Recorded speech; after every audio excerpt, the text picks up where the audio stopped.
Hey Fairy Fam, I am back at you with another video. This one is going to be about how to read nutrition labels. Something that is very important, especially if you are dieting or you want to know what is in your products and it has more than one ingredient in there. Obviously, as I've said before in a previous video, not being able to read or understand how exactly your product is put together, what exactly is in it, how it affects your body, and basically, if you can't pronounce any of the ingredients, it's probably not good for you. You know, it's not natural. So, there are two different types of nutritional labels. Both of them still are in circulation that I have seen on products. The original label is like the first half of that image there, and the newer label now represents added sugars and sugar alcohols and stuff like that. This specific image isn't showing sugar alcohols, which would be underneath the added sugars, right there. So that's the only thing that's changed about the labels is because sugars can be like cane sugar or whatever. Added sugars is more refined or substitutes.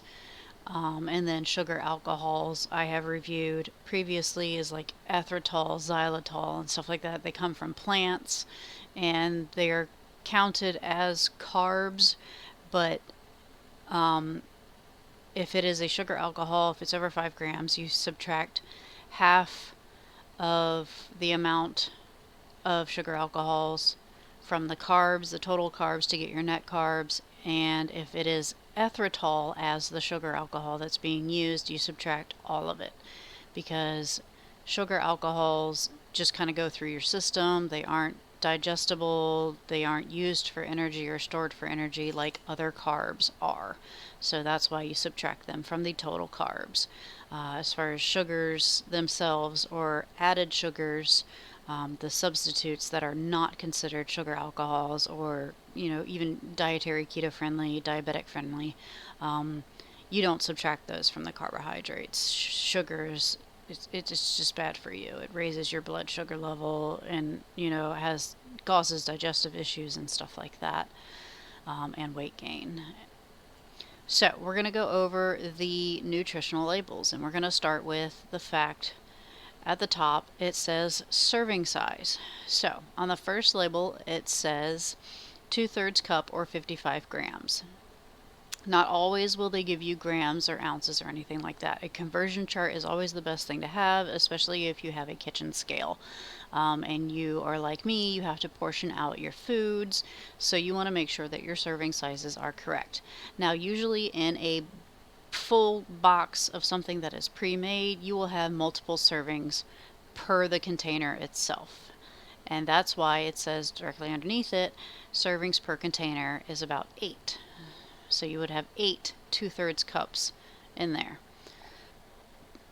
Or the new nutritional label just has the 8 servings per container on top. It's just reversed like that. So that's how you are able to measure the servings. Now, the percentages and the servings is entirely based on something called the daily value. So the percentage of daily value on Nutrition Facts label is a guide to the nutrients in one serving of food. For example, if the label is 15% calcium listed, it means that that one serving size provides 15% of the calcium you need each day. Now, everybody's daily value varies based on height, your weight, whether you're trying to gain, maintain, or lose, your activity level, all of that. It can all be different. So the term daily value is based on an RDA, a recommended dietary allowance, designed to help consumers use food label information to plan a healthy diet. So it's to help you out, basically, to figure out what you should be eating and how much. The daily value serves as a basis for declaring on the label the percent of daily value for each nutrient that a serving of food provides. Now, as I said, everybody's daily value is different. So what they do is they base it specifically off of usually like 2,500 calories. I don't eat 2,500 calories. A lot of people do not eat 2,500 calories. And that is where people are making mistakes in going, okay, well, this is good for me because it's showing, this, and this, and very low sugar and whatever. But that's based on a 2,500 calorie diet, daily value. It's not based off of your diet. You would have to do the math yourself and figure that one out. So, which is why I have the Carb Manager app. It basically does all of that for me. It tells me what my daily values are supposed to be, and basically I try to meet that goal every day, and it shows me where I am as far as what I have consumed and stuff like that throughout the day.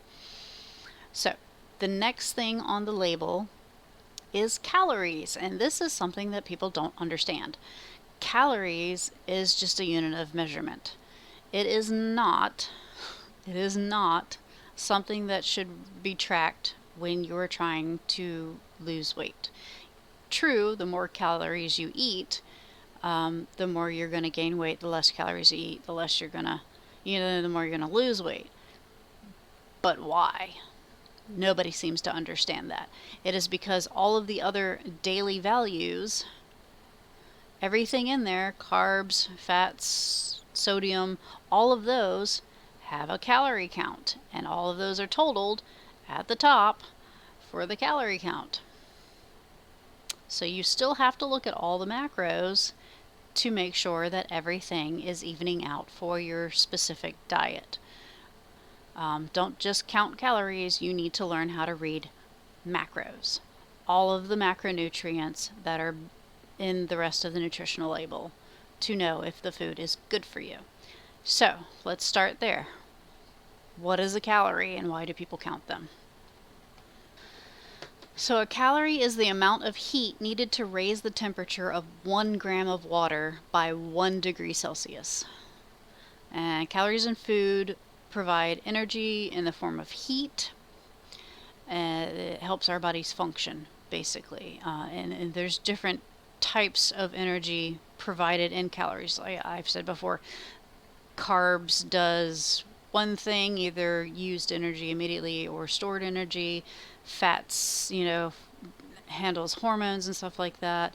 Proteins is bones and muscle and regenerative abilities. And each type of calorie coming from each type of macro does something different in the body. Our bodies store and burn calories as fuel overall. All of those macronutrients are used for energy for the body to do something, to function in some way. So when you diet, many people count the calories and try to decrease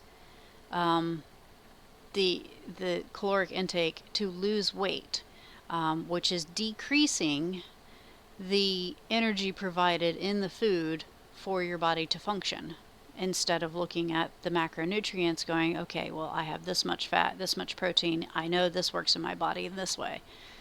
Well, if you're trying to lower your calories and you're still eating pasta, you're eating a ton of carbs, which is stored fats or stored energy, which causes fats, or you don't have enough proteins or you don't have enough fats, and you still feel like, one, you could still be gaining weight, or you're stalling, or something's not functioning right in your body, you're tired all the time, or your hair isn't healthy, or your nails are brittle, or your face is broke out. It could be any reason. You're lacking in some sort of macronutrient because you're too focused on counting the calories in general instead of looking at what you are taking in per serving. So for people that don't understand, a calorie or calories aren't a thing. It isn't a specific thing. Like proteins, we know what protein enzymes and stuff are. We can track fats and we can track carbs and stuff. Calories are made up of all of those. So it's not just a thing on its own, it's a combination, it's a unit of measurement. It measures the amount of energy in food and beverages that we consume. I'm just going to keep repeating that until everybody understands this. So yes, drinks contain calories, food contains calories. Pretty much anything you digest is going to have calories because it's made up of other components that have energy units. When somebody uses the phrase empty calories, like say you're going to drink soda, that's empty calories. Yes, you have stuff in there, the sugars and the carbs and everything like that. The whole label is, says nutritional values and stuff. But it provides no actual nutritional value. Sugars really isn't giving you, vitamins and minerals. Anything provided in sodas isn't giving you vitamins and minerals that you need. Therefore, it is considered empty calories. You're just drinking extra calories that you don't need, the extra energy stuff. And it's just going to get stored away because sugars and stuff like that, all those extra carbs, they're not going to be burned for energy right away. So just basically put, calories in food provide essential energy. If you consume too many for your body to burn during the day, then you're going to gain weight. It's just going to store all that energy. And that's called body fat. So the daily recommended caloric intake for the average American can range from 1,600 to 3,000 calories per day. Depends on your activity level, like I said, your height, your weight, all of those factors. But that number is just a general estimate. And there's so many other variables for each individual's needs. So if you're going, like I said, on a nutritional label on the back of a product, that may not be your recommended caloric intake, and you're going to have to know how to track what you're eating better than relying on, say, what percentage of daily value is this? This one's percentage of daily value is on 2,000 calories a day. So the second label here says at the bottom 2,000 calories a day. The first label says 2,000 calories a day. I don't eat 2,000 calories a day. I eat 1,366 calories a day. That's not 2,000 calories a day. So if I based my diet on the nutritional labels that say 2,000 calories a day, and I'm going, well, I'm eating less calories than usual, I'm still basing it on a 2,000 calorie a day diet. I'm not going to lose weight. I'm going to gain weight because my calorie intake is 700 less. So the way to figure out calories in food is the 3 macronutrients. Your macros is what I keep repeating. Your macros are carbs, protein, fat. And that's what you track when you're doing keto, when you're supposed to be doing most diets, low carb, etc. Carbs, proteins, fats. That equals the calories that you need to be taking in, that your body needs to function. So the macronutrient calories per gram for carbs is 4 calories per gram of carb. For proteins, it's 4 calories per gram of protein. And for fats, it's 9 calories per gram of fat. So since fats provide more calories per gram, many dieters and healthy eaters try to limit the amount of fat in their diet. But there are 2 types of fats. There's good fats and there's bad fats. Just like there are 3 types of carbs. So we're going to get into those as well. So we covered the serving sizes and how to understand those, the nutritional value, the daily value, and how it is different from what you might need specifically, which is going to change your serving size and all of your macronutrient percentages. So you have to learn how to calculate that, and if you don't know how to do that on your own using the formula provided, then you have to honestly download the app Carb Manager, and it will do it for you. It will calculate the product for you. It's got a scan button in there, and I can drop a link below explaining how to operate the Carb Manager app, the ins and outs of it, and setting it up and everything like that for yourself. All right, so the next percentage of daily value or macronutrient is fat. And as you see, it says total fat, saturated fat, trans fat. There's many, many more fats than that, and we're going to go through those right now. So fats are made up of saturated and unsaturated fatty acids.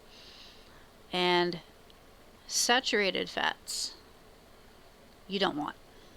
Unsaturated fats you do want. So, saturated fats, why don't you want them? Well, saturated fats are bad for your cholesterol level. High cholesterol can put you at risk for heart attack, stroke, health problems. So you want to avoid saturated fats. In this image right here, the saturated fats is 1 gram, but if you look at the percentage of the daily value, it is 5%. You might want to avoid that. 0 is best, but 5% isn't the worst. Your best bet is to keep saturated fats less than 6% of your total daily calories. Foods with high saturated fats are like animal products, butter, cheese, whole milk, ice cream, creams, fatty meats, vegetable oils, palm, coconut, palm kernel. So focus on unsaturated fats to lower your cholesterol. So if you have a cholesterol problem, or you have heart condition, or anything related to maybe too high of fats or too high of cholesterol in your blood work, you're going to want to focus on unsaturated fats and keep your saturated fats below 6% of your entire daily total calories. So your unsaturated fats are mostly vegetable oils, and there are 2 kinds of unsaturated fats. There's monounsaturated and polyunsaturated. Monounsaturated is olive oil and canola oil. I personally use olive oil. And polysaturated is like safflower, sunflower, corn, and soy oils. And then you're going to hear about something called trans fats. So trans fatty acids are unhealthy fats that form when your vegetable oil hardens in a process called hydrogenation. Hydrogenated fats, or trans fats, are used to keep foods fresh for a long period of time, basically. Trans fats are also used for cooking in some restaurants. They can raise your cholesterol levels. You should try to avoid foods made with hydrogenated or partially hydrogenated oils, such as hard butters and margarines. They contain high levels of trans fatty acids. As we said, trans fatty acids are the fats by vegetable oil hardening in a process called hydrogenation, and if it says hydrogenated or partially hydrogenated oil on your label, you might want to avoid that. We're going to go next to cholesterol, and 0 is great on that label right there. So I'm going to explain cholesterol to you. Okay, so cholesterol. This is not the same as what is in your arteries. Dietary cholesterol is not artery cholesterol.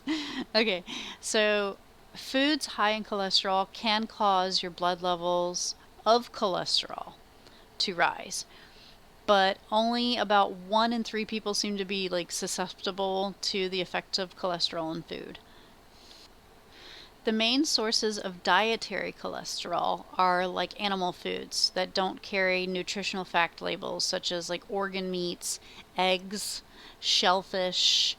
Cholesterol-free labels are misleading, and foods loaded with saturated fats or trans fats can claim they contain zero cholesterol, but they're actually really bad for your heart and arteries than foods with little cholesterol and less saturated fats. So it is very, very important to pay attention to your saturated and trans fats, what is written on the nutritional label, because they may write zero cholesterol or very little cholesterol, but it is still a saturated or a trans fat, which is bad for your heart. It's bad for your arteries. It raises your blood cholesterol and stuff like that.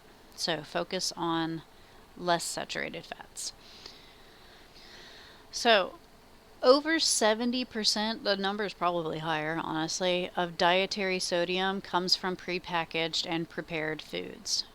It does not come from fresh foods, fresh veggies, fresh fruits, fresh meats.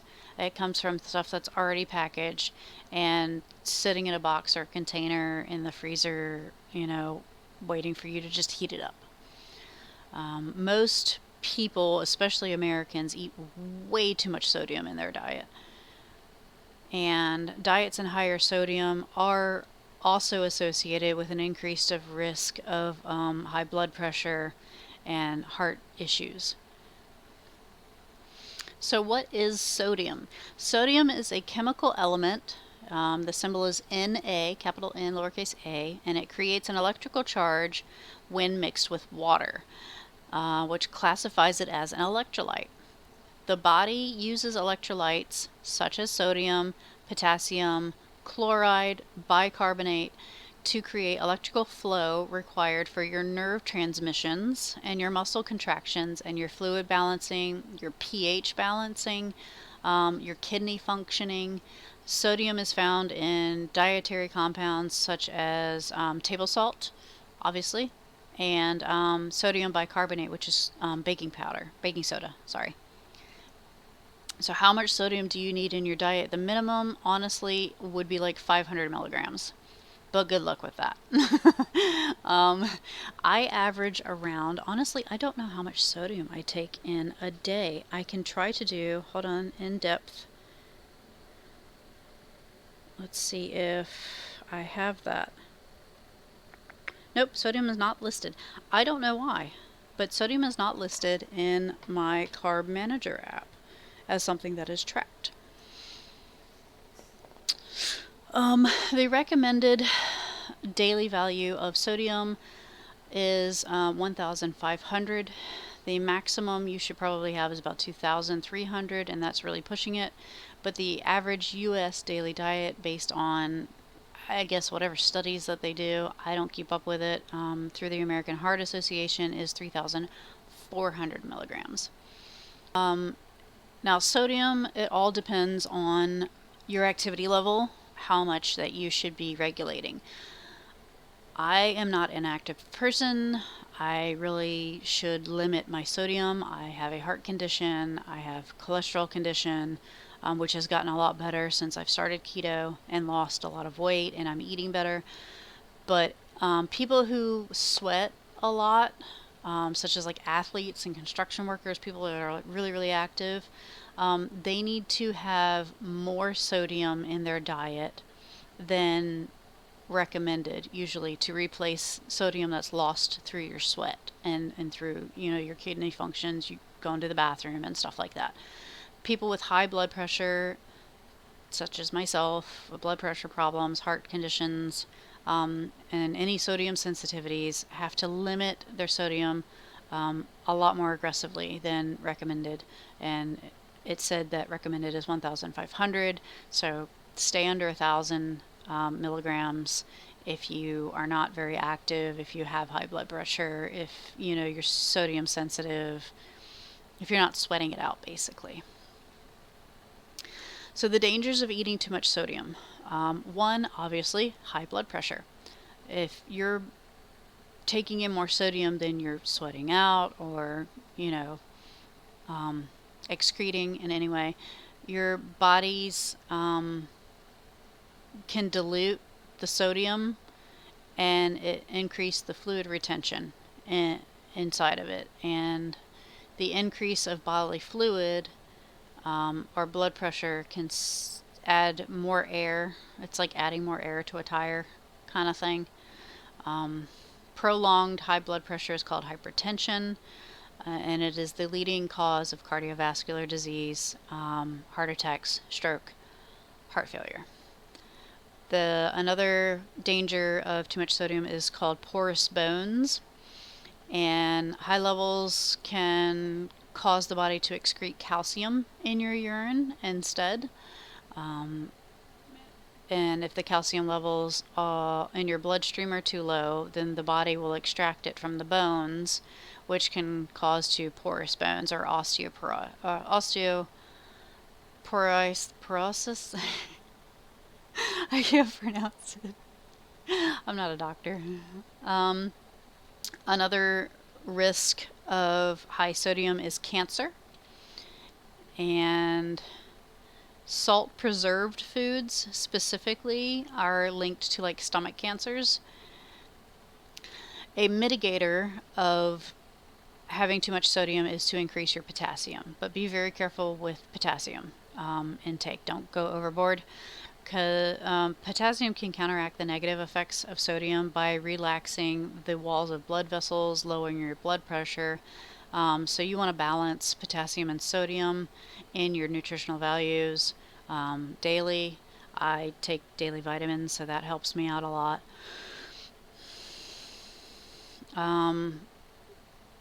People with the highest sodium to potassium ratio double the risk of dying from heart attack compared to a lower ratio where there's more potassium than sodium. So foods that contain the largest amount of sodium is pretty much everything, most everything that people eat. It's anything made with brine, such as pickles, olives, sauerkraut, salty and smoked meats. Obviously, you get your cured hams, your cured beefs, and stuff like that. Salty and smoked fish. You're gonna go with with the caviar, smoked salmon, sardines, herring. Snack and junk food, potato chips, pretzels, popcorn, the usual. Sauces such as Worcestershire and soy, barbecue, teriyaki. Your condiments, ketchup, mustard, salts, cheeses, salad dressings, soups. Pretty much anything at a restaurant is loaded in sodium. You just don't know it, which is great that they put menus and nutritional values online now for most restaurants. The next thing on the nutritional values is total carbohydrates. Now this is where a lot of people, when they start the keto diet, get a little bit confused as far as how to calculate net carbs and what all of that means. So we're going to break it down. Now, the total carbs in this specific nutritional label is really high, actually. On average, I try to stay under 10 grams per meal. So, yeah, 37 is off the charts. On nutritional facts food labels, the grams of dietary fiber are already included in the total carbohydrate count because fiber is a type of carb that your body can't digest. Fiber does not increase your blood sugar levels, and you can subtract the grams of fiber from the total carbs. So on this label, if you were to subtract 37 grams of carbohydrates,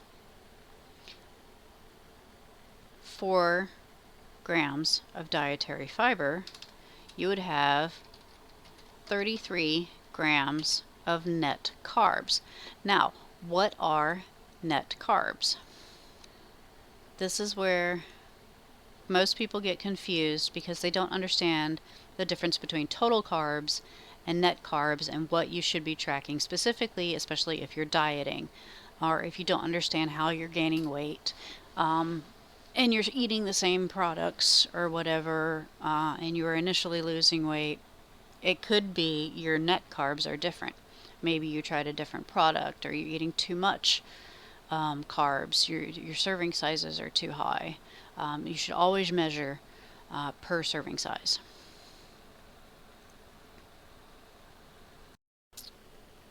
The number of total carbs does not actually reflect the number of carbs that your body actually absorbs. So it is misleading, but it does help you calculate how much your body actually absorbs, because that's where you go and look at fiber and sugar alcohols in order to calculate that. So, knowing how your body processes different types of carbs will help you achieve this. And lowering your carbs, you can also lower, your blood sugar levels. It will help with weight loss and stuff like that. So, net carbs are referred to as the digestible or the impact carbs, the carbs that your body can digest, that your body takes in for energy and to use. That can include both simple and complex carbs. Simple carbs contain maybe 1 or 2 sugar units linked together, and they're found in fruits, vegetables, milk, sugar, honey, syrup. Complex carbs contain sugar units, many sugar units linked together, and they are found in grains, starchy vegetables like potatoes, and stuff like that. So when you eat carb containing food, most of the carbs are broken down into individual sugar units by enzymes produced in your small intestine.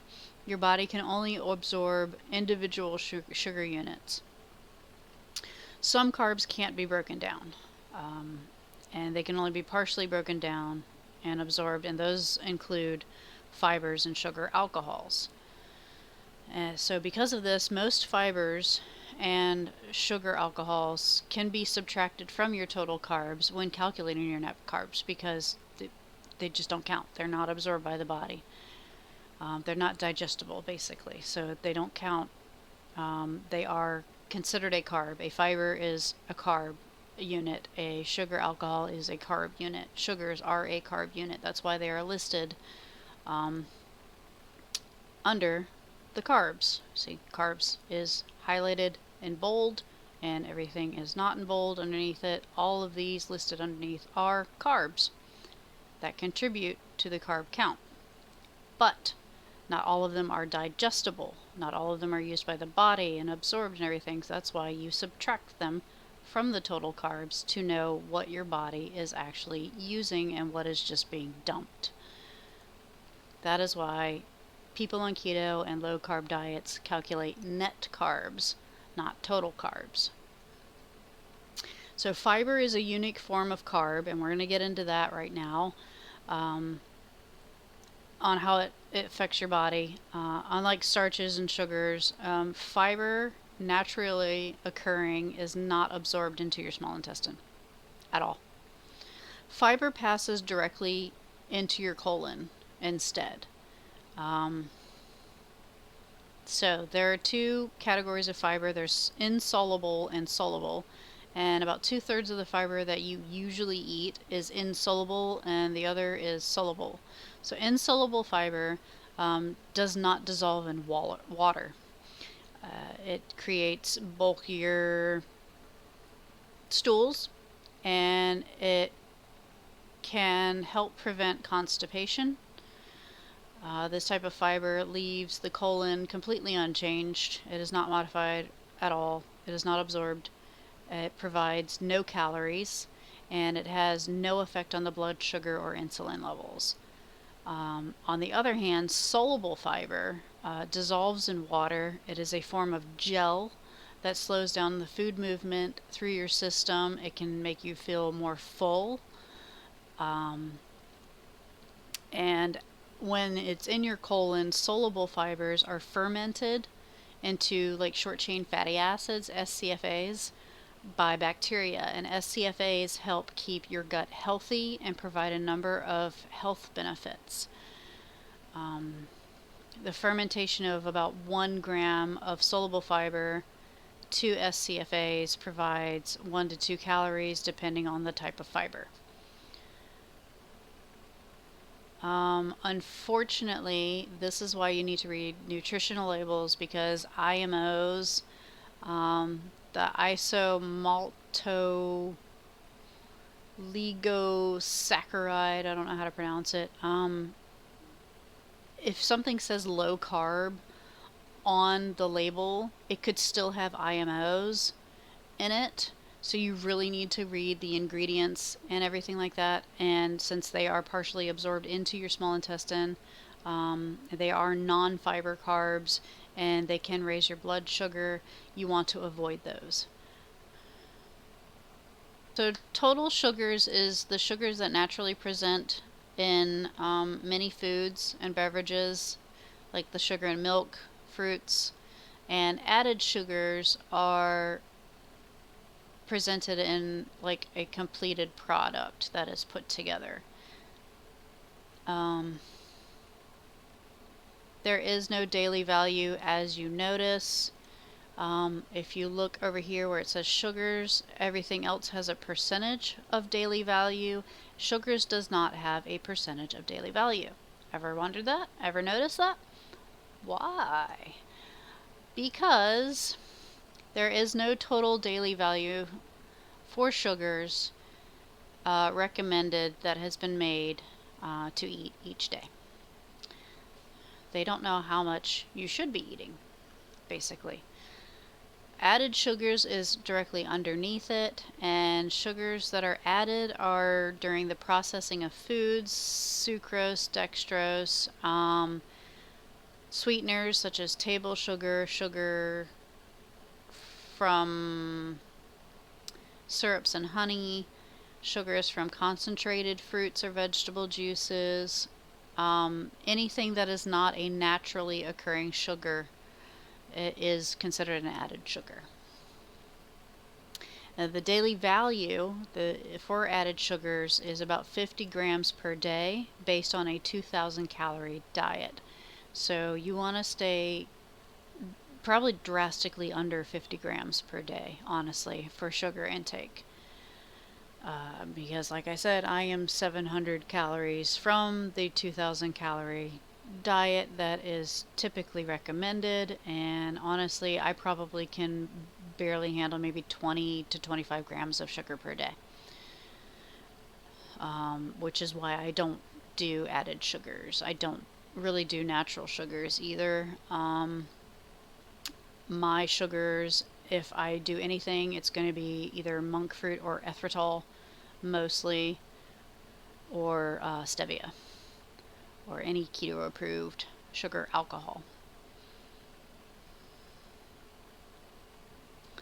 So why are added sugars listed on nutritional fact labels? Wonder why.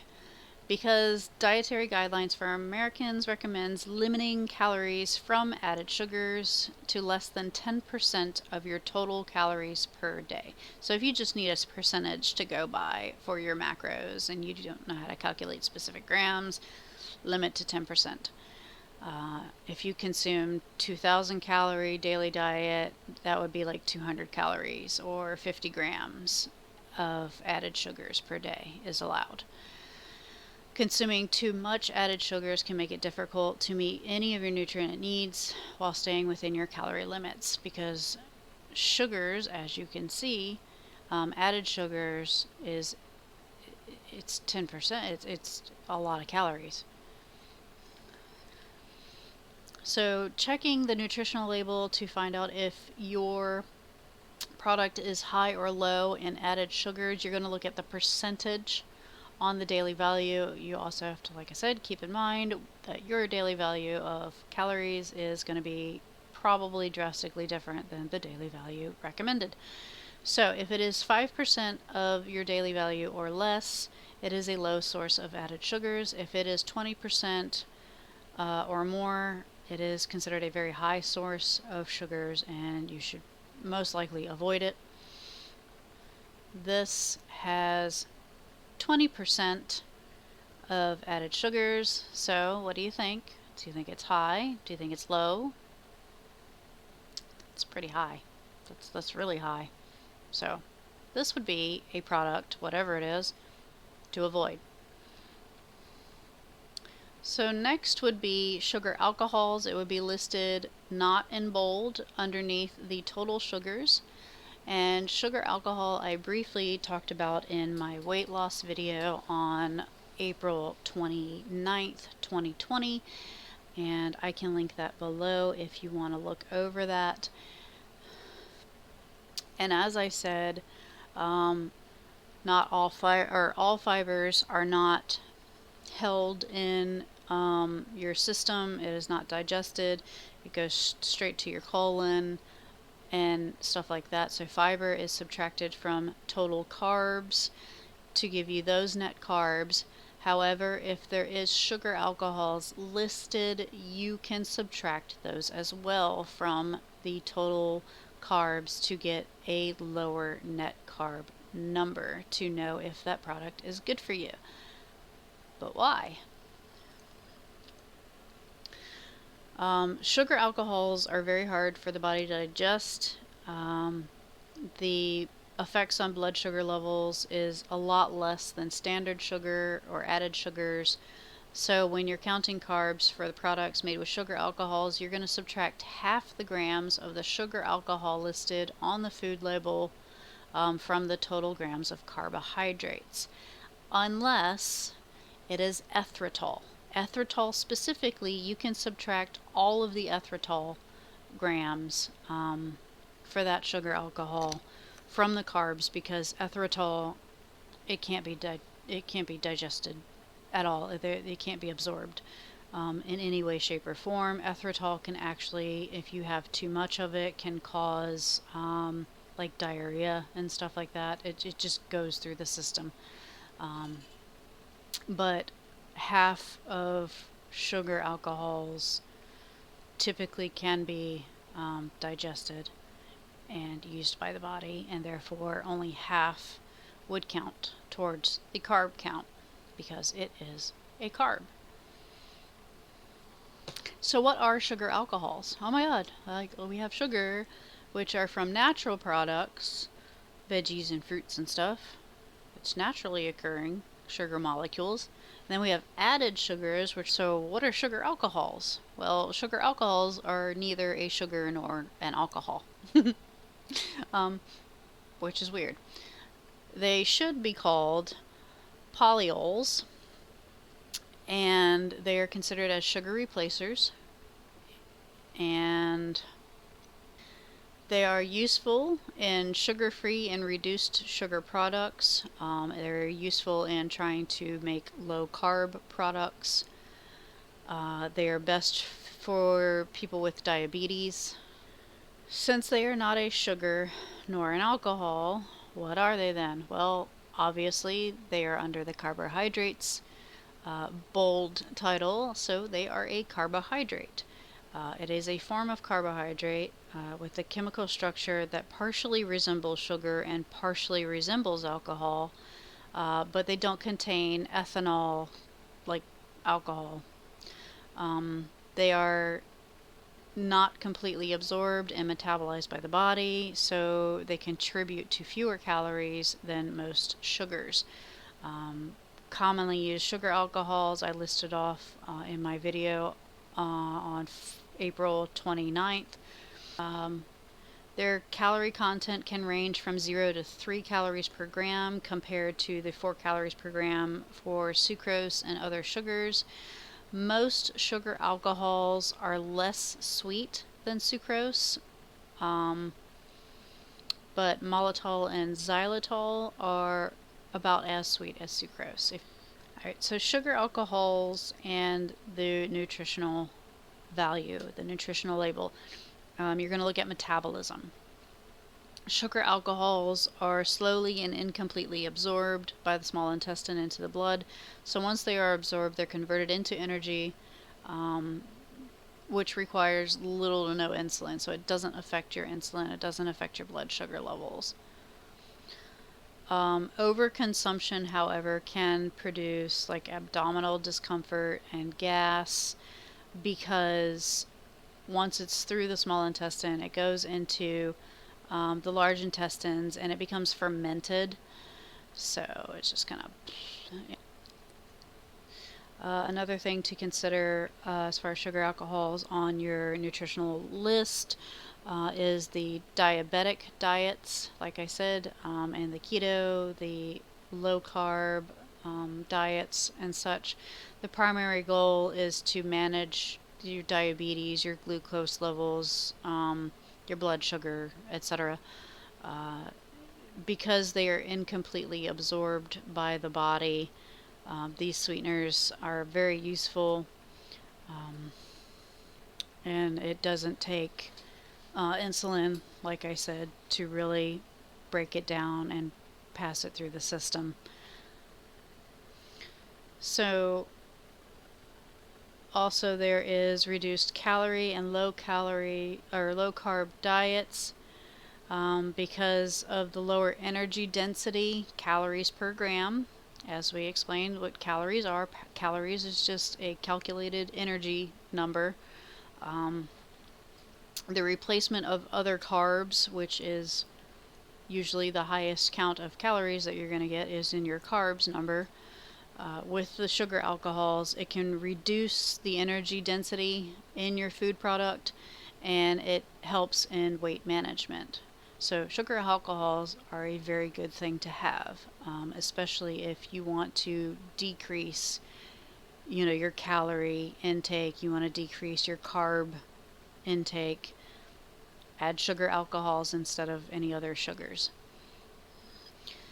Another benefit of sugar alcohols is the fact that they are not acted upon by bacteria in your mouth, and therefore do not cause tooth decay or cavities or anything like that. So it does not act like regular sugars or added sugars or anything like that that mess up your teeth and you end up with little holes in your teeth or black gums or whatever.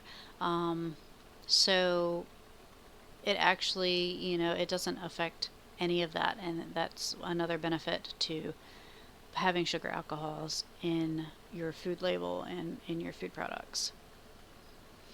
So what you would do if there was sugar alcohols listed under the carbs right there, you would, since your body doesn't digest most of it, it digests maybe like half of the sugar alcohols.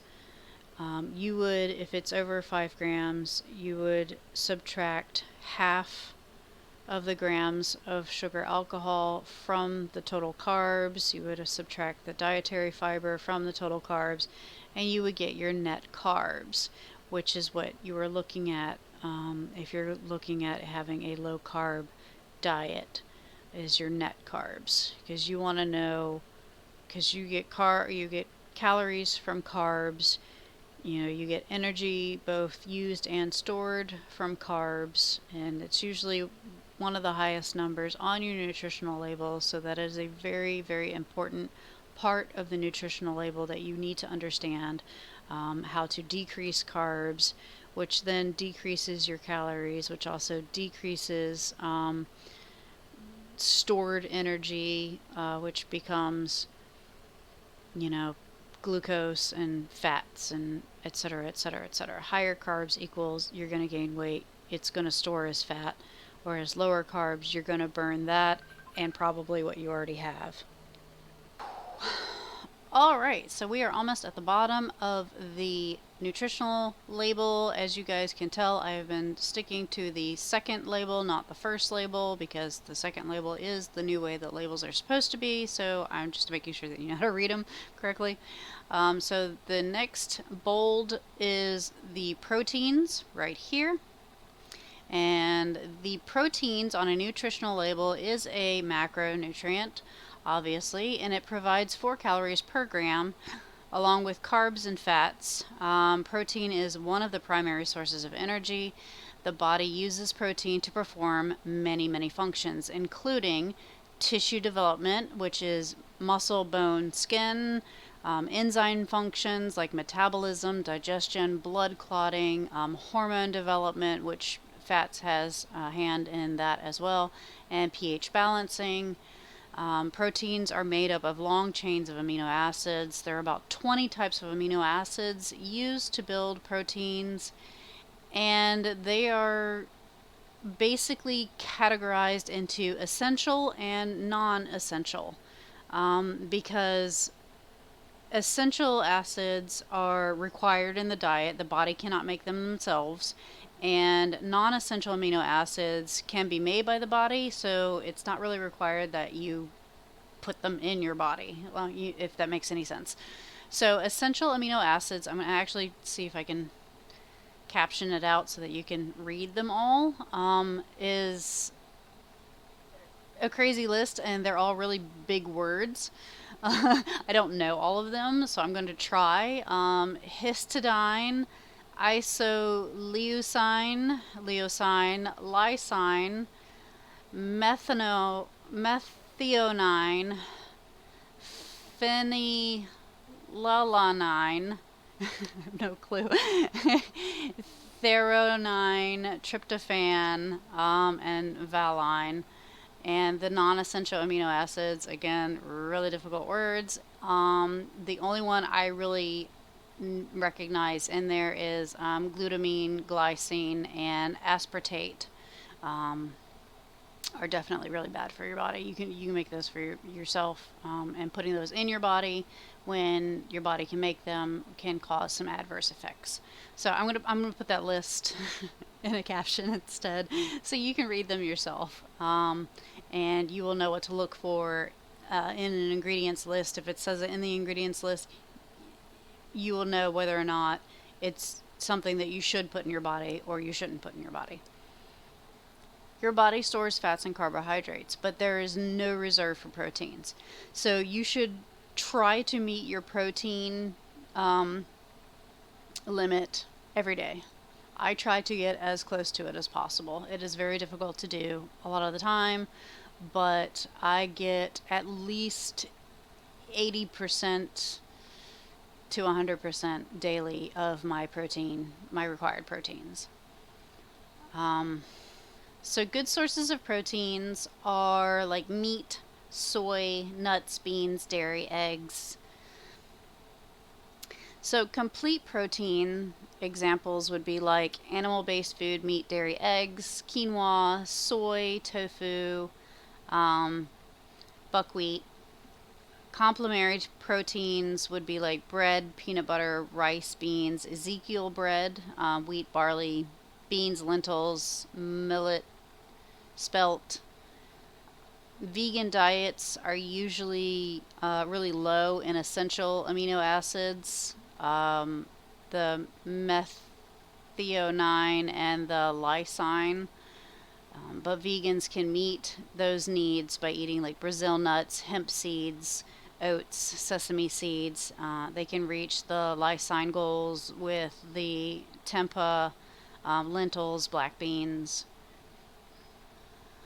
So that is all the macronutrients that make up the calories, what the calorie number is, and as I explained, that's the energy from the macronutrients that is in the body from eating the serving size. Specifically, obviously, you double the macronutrients and calories if you double the serving size, triple it if you triple it, etc., etc. Now, at the bottom, usually they have the vitamins list as well as explaining what the calorie daily value percentage is that they are going by right there. And typically underneath this, they have the ingredients listed for the product itself. So I hopefully you understand what vitamins you need. Let me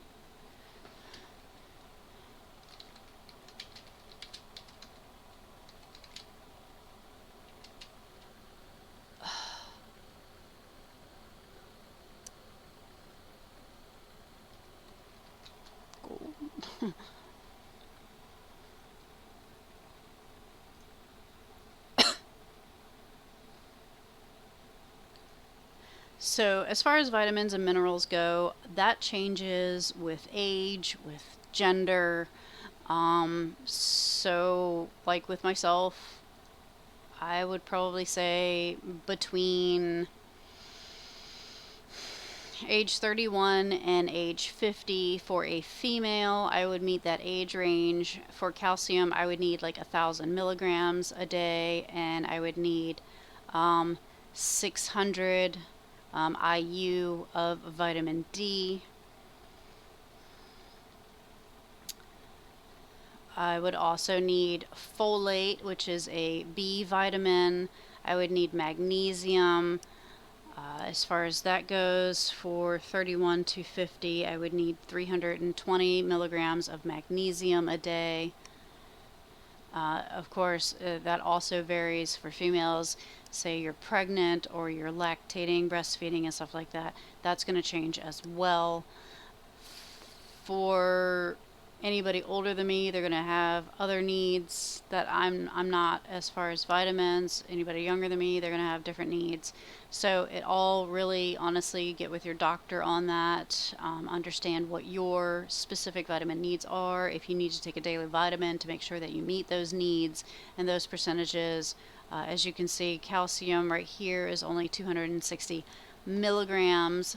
So for me, it wouldn't be anywhere near what I needed. If I ate just one serving of that and didn't eat anything else the rest of the day, I would need 1,000 milligrams for my diet specifically, which is why I take daily vitamins. And like I said, at the bottom usually is the ingredients, and hopefully by now you know to look for all natural ingredients. If you can't read the ingredients, you don't understand them, it's a chemical name or something like that, you can look it up online while you're shopping, which might take some time to really understand what it is and where it came from and why it's in there, and if it's good for you. But my general rule of thumb is if it has more than 4 ingredients in there, or it has any ingredients that I don't understand or can't pronounce, as there are a lot of them out there, I don't buy it. I think it's bad for me automatically, and I'm just going to find something more natural to focus on for my meal planning. So I really hope that I have in some way helped you out just a little bit to understand nutrition facts on the nutrition labels, and it can help you make more informed and better decisions. It can help you with your dieting, or I mean, even if you're not dieting, to meet any nutritional needs that you are not meeting. If you have heart conditions or anything like that, how to lower your sodiums, understanding how sodiums works in your body and what has sodiums, kind of thing, how to calculate carbs and what part of carbs exactly is actually being used in your system and digested and affects your insulin levels and things like that. I sincerely hope that I have helped at least one person out, if anything. So I'm going to thank you for tuning in to my channel and continuing to show support. I really appreciate it. Please hit the subscribe button if you have not yet, and show support in that way. And I hope to see you again in another video at another time. Thank you so much. Bye, guys. Tell me pretty lies, look me in the face, tell me that you love me.